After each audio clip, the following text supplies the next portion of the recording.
everyone! Welcome back again to my YouTube channel. And for today's vlog, so excited guys ako na i-share sa inyo itong pag-uusapan natin ngayon kasi po ito ay tungkol sa mga loan application na hindi pang 7 days. Na after a week lang ng pag-apply mo is may naniningil na agad sa'yo. So ito guys is mga loan application na talagang pangmasa. Hindi na kailangan ng marami pang documents na ipapasa. One valid ID lang is pwede ka nang makautang dito. And ito rin yung mga loan application na talaga pong subok na kasi marami na pong nakakapag-loan dito. And as of now continuous pa rin po yung approval dito. So sila din yung mga loan application na talaga pong mabilis din mag-approve at hindi ka rin mag-aalangan ditong mag-apply kasi minimal lang yung mga charges na ibinabawas. Unlike nung mga naglalabasan ngayon na bagong loan application na super tataas ng interest at yung mga advertisement is taliwas naman dun sa kanilang mga services. So ngayon guys, i-share ko yun sa inyo pero bago yun guys, kung gusto mo palang sumali sa aking pa-GCash giveaway, so weekly po yun and tuwing Monday po yung aking announcement. So namimili po ako ng 5 lucky winners na kung saan guys, ang gagawin mo lang is magsusubscribe ka sa aking YouTube channel, ilalike mo tong video na to at mag-iiwan ka ng comment dyan sa comment section. Ganun lang po kadali ha, and every last Monday of the month, may isang mananalo po ng aking pa-cellphone giveaway. So yan guys, kung ikaw ay first timer at bago ka palang naghahanap ng mauutangan online, panoorin mo to hanggang dulo para hindi ka na maligaw pa at mapunta kung saan saang loan application. So, if you're interested, keep watching.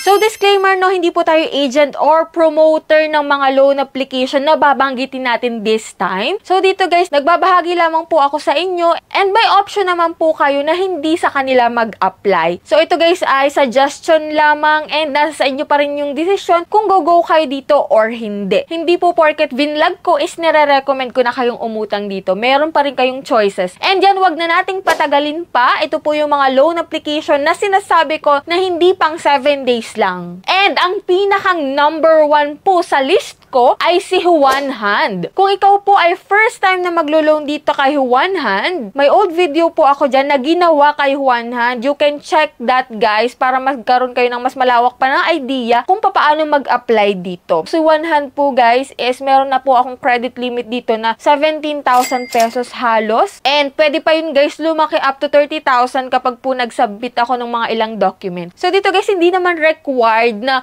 mag-submit ka ng kung ano-ano. Pero kung gusto mong tumaas yung iyong credit limit, so pwede ka rin po talagang mag-submit. So dito guys, ang maximum na pinapaloan nila guys is 25,000 pesos and up to 3 months to pay po itong si Juan Hand. Pero may option ka naman guys na 1 month lang, 2 months para hindi ganun kalaki talaga yung charges na ipapatong sa'yo. And dako na po tayo sa pangalawa sa list ko na loan application na hindi pang 7 days lang is si Mabilis Cash. So kung ikaw po ay first time na maglo-loan dito kay Mabilis Cash, meron po silang 4 terms, which is kada term po is 15 days ng 15 days. So, 4 yun. Bali guys, lumalabas po na 2 months mo siyang babayaran. So, dito guys, ang first time loan naman ko po sa kanya is 400 pesos lang. Pero, within the day, binayaran ko po yun at pinareloan na po nila ako ng mas malaki pa sa 400 pesos. So, yung na-loan ko dito guys, sa secondary loan ko, umabot po siya ng 4,000 pesos. Pwede nyo rin yun gawin guys if ever na gusto nyo mag-try dito kay Mabilis Cash. Kasi sa una talaga guys, sobrang liit po nung pinapalo nyo, which is 400 lang. And yan, you can check my other video dyan about kay Mabilis Cash para magkaroon pa kayo ng mas malawak na idea about sa pag-loan dito kay Mabilis Cash. Ang maximum po na pinapaloan din dito is 25,000 pesos. Pero hindi naman po ganun kalaki guys, agad-agad ang ipapaloan sa'yo. Syempre, sa una, maliit pa lang po yan. Katulad nga nung sinabi ko sa inyo kanina, 400 lang sa unang loan ko. And then, nagbayad ako agad. Yun, pinaloan niya ako ng 4,000 pesos. And yan guys, dako na tayo sa pangatlo sa list ko na loan application na hindi pang 7 days,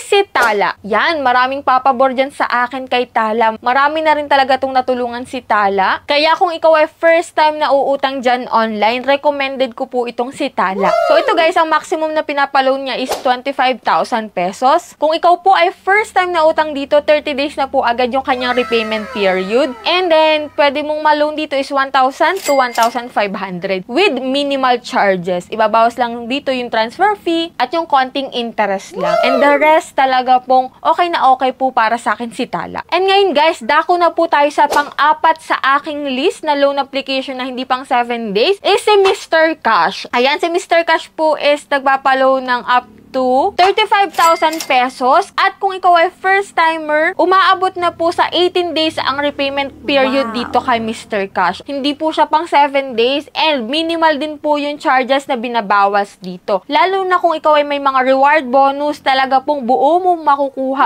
yung pwede mong mautang dito kay Mr. Cash. Kung ikaw ay first time, umaabot po sa 1,000 to 1,500 yung pwede niyang ipautang sa inyo. And kung gusto mo pang malaman kung paano yung proseso ng pag-loan dito, may mga old videos po ako dyan kay Mr. Cash. Pwede nyo po yung i-check para magkaroon pa kayo ng idea about sa pag-utang dito kay Mr. Cash. And dyan, dako na tayo sa last sa list ko na mga loan application na hindi pang 7 days pero pang masa po at mabilis mag-approve is si OLP. Si OLP po is 30 days po ang kanyang repayment period. Kung ikaw ay first time na maglo-loan dito kay OLP, 7,000 po yung pinaka-max na pinapa-loan niya. 0% interest po siya sa unang loan mo and minimal lang po yung charges na ipinapatong niya, which is transfer fee lang yung ibabawas. So nung nag-loan guys ako kay OLP po, ang first time loan amount ko sa kanya is 1,000. At ang binawas lang guys to sa 1,000 is yung transfer fee sa GCash. So, pwede po to sa GCash or bank, no? And that's it. Yan po yung mga loan application ko na hindi pang 7 days. Bali, top 5 pa lang po yan. Pero sasabihin ko na rin sa inyo guys, yung iba pang loan application na alam ko na hindi pang 7 days. Which is Sibilis. Sibilis po is up to 3 months to pay po siya. Pero, need mong ihanda po yung iyong proof of billing, payslip,